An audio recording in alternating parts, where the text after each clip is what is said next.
আরও একটা নতুন সুপারম্যান, আরও একজন নিউ সিম্বল অফ হোপ।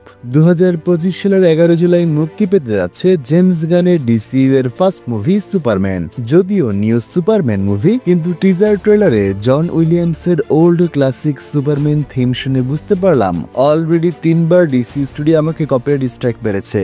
যদি সুপারম্যান ট্রেলার ব্রেকডাউন করতে গিয়ে এর চেয়ে বেশি ফুটেজ ইউজ করি তাহলে এই ভিডিওটাও থাকবে না। সুতরাং বাছাই করা কিছু স্ক্রিনশট আর গডজিলার মতো আগুন বের করা এই মনস্টারটাকে তা ভাবতে ভাবতে চলুন শুরু করি বাংলা ভাষী সমস্ত ডিসি ফ্যানদের জন্য নিউ সুপারম্যান ট্রেলার এক্সপ্লেনেশন। তবে তার আগে এক্ষুনি একটা লাইক ঠুকে দিন প্লিজ, যেন সকল সুপারম্যান ফ্যানদের নিকট ইউটিউব অ্যালগোরিদম এই ভিডিওটি রেকমেন্ড করে। ট্রেলারের শুরুতেই আমরা বরফে ঢাকা একটা স্থানে সুপারম্যানকে ক্র্যাশ ল্যান্ডিং করতে দেখি। প্রথমে ভেবেছিলাম হয়তো প্রথমবার ওড়ার চেষ্টা করতে গিয়ে মুখ থুবড়ে পড়েছে সুপারম্যান, কিন্তু না, রক্তাক্ত আহত সুপারম্যান কারোর সাথে ফাইট করতে করতে এখানে এসে পড়েছে। এই সিনটি কন্টিনিউ হবার ফাঁকে ফাঁকে আমরা ক্লার্ক কেন্ট রূপে ব্যস্ত নিউ ইয়র্কের পথচারীদের মাঝ দিয়ে হেঁটে যেতে দেখি সুপারম্যানকে।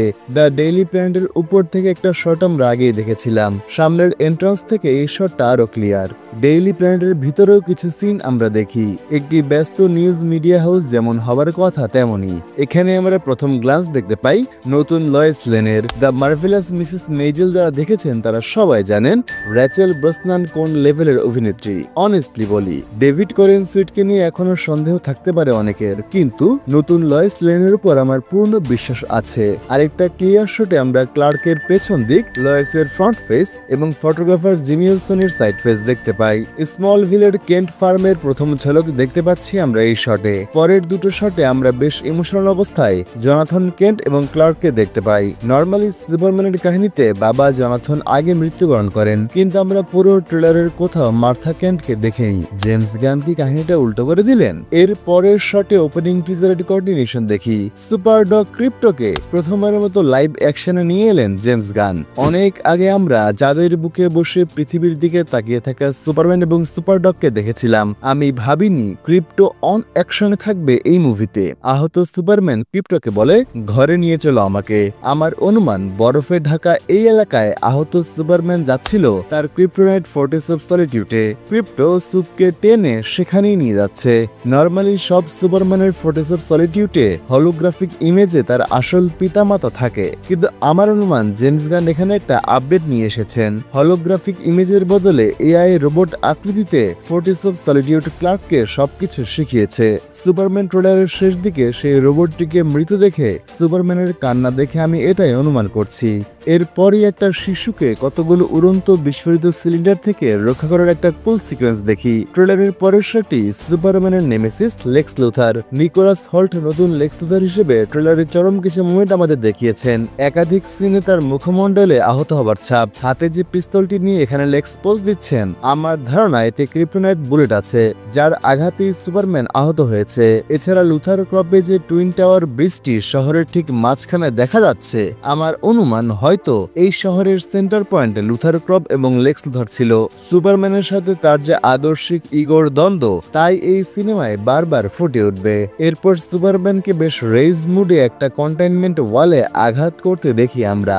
আমি এখানে কিছু বিষয় অনুমান করব, যেভাবে আগেও বিভিন্ন স্টোরি লাইনে সুপারম্যান নিজেকে মানুষের মাঝে প্রমাণ করার জন্য হাতে হাত করা পড়েছে, পুলিশে আটক হয়েছে। আমার ধারণা এটাও তেমনই এক বন্দিশালা। তবে সুপারম্যান আটকের সুযোগে বাইরের বড় কোনো ভিলেনের অ্যাটাক হলে এভাবেই ওয়াল ভেঙে বেরোচ্ছেন তিনি। সুপারম্যানের পতাকা বানিয়ে আর একটি বাচ্চা ছেলে তাকে সাহায্যের জন্য ডাকছিল। আমার কেন যেন মনে হচ্ছে জেমস গান ভিন্ন নামে প্যালেস্টাইন বা গাজার দৃশ্য দেখাচ্ছেন এই মুভিতে। এর পরের শটে সুপারম্যানের পিছনে কিছু অসন্তুষ্ট মানুষ, সম্ভবত এখানেই তাকে বন্দি করে নিয়ে যাওয়া হচ্ছে। এরপর কয়েকটা শট জাস্টিস লিগ হাউসের ভিতরে। জি হ্যাঁ, নতুন ডিসিইউতে একা সুপারম্যান নয়, জাস্টিস সোসাইটিও আছে।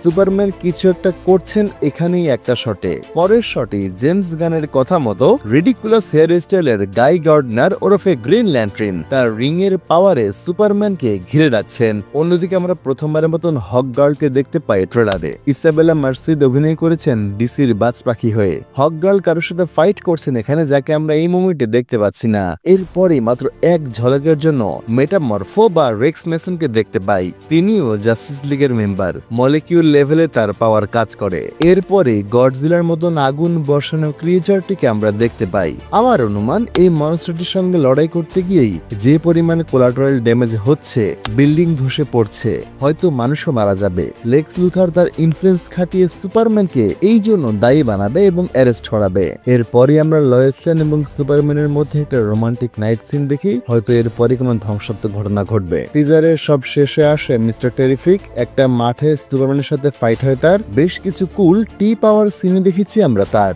মিস্টার টেরিফিক কমিকে জাস্টিস লিগের অংশ ছিল, সিনেমায় কতটুকু কি ঘটে তা দেখার প্রত্যাশা। এরপরে আমরা ক্লাসিক কমিক বুক থেকে সুপ এবং লয়েসের শূন্যে দাঁড়িয়ে আইকনিক কিসিং সিনটি দেখি টিজারে। অনেস্টলি বলি, এই সিনটি ছাড়া কোনো সুপ লয়েসের কাহিনী অসম্পূর্ণ রয়ে যাবে। যাই হোক, মোটামুটি এই ছিল প্রথম টিজারে। ডিসির কপিরাইটের ভয়ে প্রপারলি ব্রেকডাউনটা করতে পারলাম না।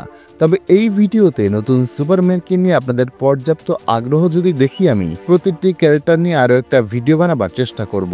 আপনারা ততক্ষণে গেম অফ থ্রোনস কিংবা মার্ভেল স্টুডিওর গল্প থেকে ঘুরে আসুন। স্ক্রিনে আসা লিঙ্কে ক্লিক করুন। চলুন কথা বলি এই ভিডিওতে।